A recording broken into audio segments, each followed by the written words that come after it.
ตุអ្វីបានជាយើងធ្វើចំពោះម៉ែបែបនេះតើយើងមិនអាណិតម៉ែទេឬការគ្រាដែលម៉ែ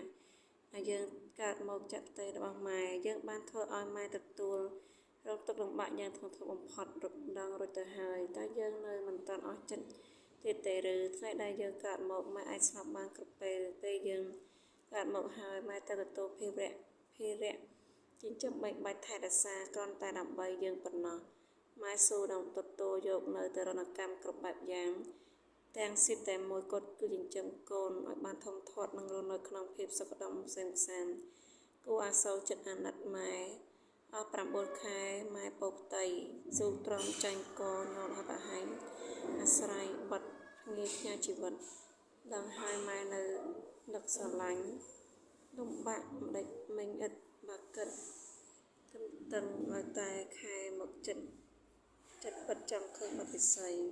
ពេលឆងតលេម៉ែឈឺណាស់ឈឺក្រៃឈឺក្រាស់ហូរអុកប្រមៃ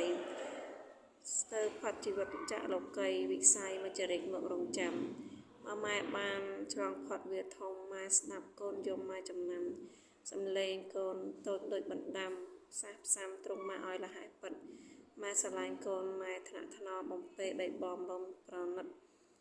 ស្ថិតក្រោមដំណក់នៃលោកហិតផ្ដិតដោយអរ៉ាដ៏ថ្លាស្អាតឡើងហើយតែយើងនៅចង់ឲ្យម៉ែទទួលរងនៅទរណកម្មបន្ថែមទៀតឬចង់ឲ្យជីវិតរបស់ម៉ែមានតែភាពលំបិនគ្រប់ដង្ហើមជាចូលឬតើយើង